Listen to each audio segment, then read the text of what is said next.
अस्सलामुअलैकुम दोस्तों, आप देख रहे हैं रिलायबल वर्ल्ड और मैं हूं अंसर सियाल। दोस्तों, ऐशा अकरम केस के हवाले से कुछ दोस्त ये कह रहे हैं कि ये फैब्रिकेटेड स्टोरी थी और कुछ दोस्त ये कह रहे हैं कि ये पब्लिसिटी स्टंट था। इस हवाले से मेरे पास दो अहम वीडियोस आई हैं, वो मैं आपके सामने रखने जा रहा हूं अगले 1-2 मिनट में। इसके अलावा इस हवाले से काफी सारे सबूत मेरे पास आए हैं कि उस वक्त क्या डिसाइड हुआ था और 1-2 दिन क्यों चुप रखा गया इस मामले को। इसके अलावा उसी दिन एक और केस सामने आया है कि एक लड़की को जो है जो कि रक्शे पे जा रही थी उसको हिरास किया गया है। वो केस भी इस केस से इंटरलिंक है। वो भी मैं आगे जाकर आपको बताता हूं कि वो लोग कौन थे या कौन हो सकते हैं।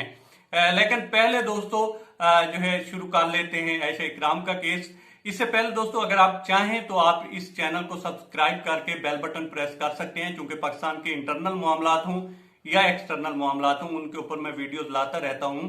और सब्सक्राइब करने के या बेल बटन प्रेस करने के कोई चार्जेस नहीं है दोस्तों, अगर आप चाहें तो ये कर सकते हैं। खैर, आते हैं अपनी स्टोरी की तरफ। दोस्तों, ये तस्वीर आ रही है दोस्तों।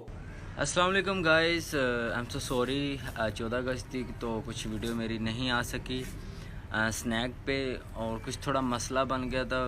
इतने ज़्यादा हम परेशान थे, किसी फ़ैन फॉलोइंग में फंस गए थे, बहुत सारी चोटें। जी तो दोस्तों, अच्छा, इस वीडियो में वो जो कुछ बता रहे हैं यकीनन वो इसी वाक़े की तरफ जो है इशारा कर रहे हैं जो कि 14 अगस्त वाले दिन हुआ है। लेकिन ये याद रहे कि ये वाक़या अभी तक रिपोर्ट नहीं हुआ था, पुलिस केस अभी तक नहीं बना था, पब्लिक में अभी तक नहीं आया था। लेकिन ये बता रहे हैं कि हम लोग वीडियो नहीं बना सके क्योंकि हमारे साथ एक वाक़या हो गया था, इस वजह से हम परेशान थे। लेकिन इन्हों तक ये याद रखने वाली बात है कि अभी तक पुलिस को रिपोर्ट नहीं किया था।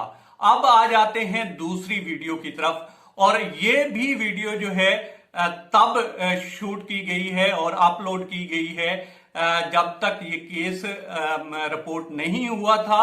किसी ने अभी तक बात नहीं की थी इस हवाले से, और उसके बाद क्यों ऐसा हुआ वो तो काफी अहम है।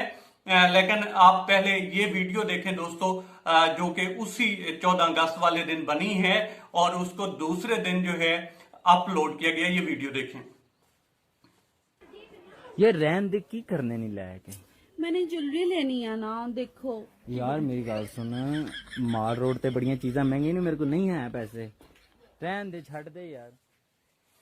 जी तो दोस्तों, अच्छा, ये वीडियो भी उसी दिन 14 अगस्त वाले दिन बनी है और इसको भी अपलोड जो है दूसरे दिन किया गया है, और अभी तक जो है ये केस रिपोर्ट नहीं हुआ था। इसका मतलब क्या है कि ये 2 दिन या 1.5 दिन चुप क्यों रही है, इसकी वजह क्या हो सकती है। क्योंकि मेरी काफी सारे दोस्तों से बात भी हुई है और इस हवाले से, इस पूरे वाक़े के हवाले से कुछ मैंने मालूमात भी इकट्ठी की हैं जो कि काफी अहम है। जब ये वाक़या हुआ है दोस्तों, तो उस वक्त फैसला ये हुआ है कि पुलिस को चूंकि कॉल करते रहे, उस वक्त वो पहुंची नहीं है, तो फैसला ये हुआ था कि अभी जो है इस केस के ऊपर हम रिपोर्ट करते हैं। लेकिन उस वक्त कुछ वहां के जो इनके साथ करता धरता कह लें या इनके मशवरे में शामिल थे, उन्होंने कहा है कि नहीं जी, इस मामले को अभी इधर ही ठप रहने दें, क्योंकि जो कुछ हुआ है वो तो हो गया है। मजीद ऐसा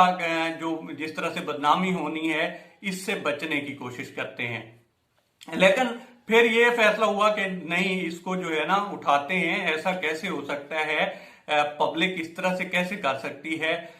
लेकिन उसमें से कुछ दोस्तों के आर्गुमेंट ये थे कि हमने खुद ही बुलवाया है और अब ये हमारे साथ हो गया तो इसमें हो सकता है कि गलती हमारी मानी जाए और उसके बाद जो है पब्लिक जो है हमारे खिलाफ हो जाए, और इस तरह के सेंटिमेंट अगर हमारे खिलाफ हो गए तो हम एक तो फैन फॉलोइंग से हाथ धो बैठेंगे, और दूसरा जो बेइज्जती होनी थी वो तो हो ही गई है, जो कुछ हमारे साथ होना था वो तो हो ही गया है।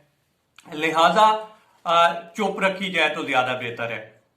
अब उस पर चुप हो जाती है, लेकिन उसके बाद जो होता है वो इससे भी ज्यादा इंटरेस्टिंग है, या इससे भी ज्यादा अफसोसनाक आप कह सकते हैं। वो ये है दोस्तों कि जब ये वीडियो फिर वायरल होना शुरू होती है तो फिर ये लोग सामने आते हैं और ये बताते हैं कि हमारे साथ क्या हुआ है। इसको आप पब्लिसिटी स्टंट कह लें या फैब्रिकेटेड स्टोरी कह लें, बहरहाल जो हुआ वो इंतहाई गलत है, उसको कोई जस्टिफाई नहीं कर सकता कि इस तरह से पब्लिक इकट्ठी हो और गुंडों की तरह किसी की मां बहन बेटी को इस तरह से उठाया जाए और इस तरह से फेंका जाए जिस तरह से फुटबॉल को फेंका जाता है। बहरहाल ये उसके बाद इसलिए सामने आए हैं कि अब स्टोरी बाहर आ ही गई है तो फिर इस पे बातचीत होनी चाहिए। जो तो होना था वो हो गया, अब इस पे मजीद पर्दा इसलिए नहीं डाला जा सकता कि हमने तो कोशिश की लेकिन वीडियो जो है वो सामने आ गई है। अब इसको जो है रिपोर्ट भी करते हैं और इसको परसू भी करते हैं और लोगों को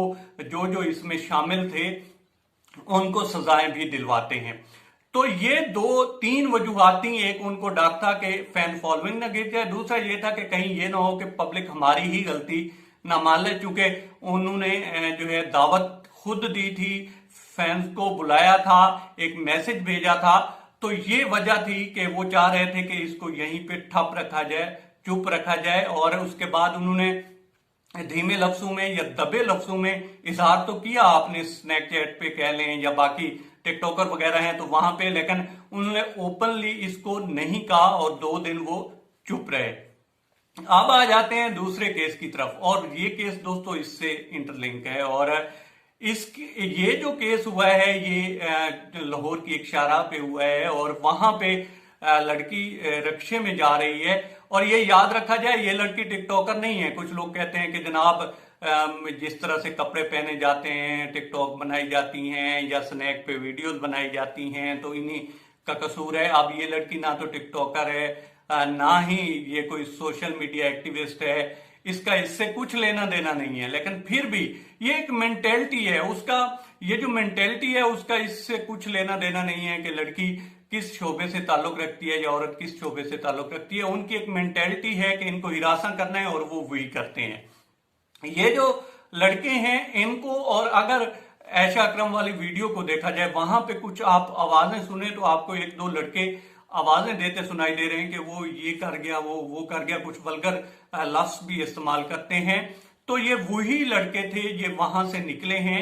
आप देखिएगा जब इसके ऊपर मजीद प्रोब होगी तो वही मेंटेलिटी सामने आएगी, उसी तरह के लोग सामने आएंगे। अब वहां से निकले हैं क्योंकि इनका हाथ जो है वो छूट चुका था, यूं कह लें कि खुल चुका था कि वहां पे कुछ नहीं हुआ तो आज हम जो मर्जी करें, आज कुछ होने वाला है नहीं, हमें कोई पकड़ने वाला नहीं है।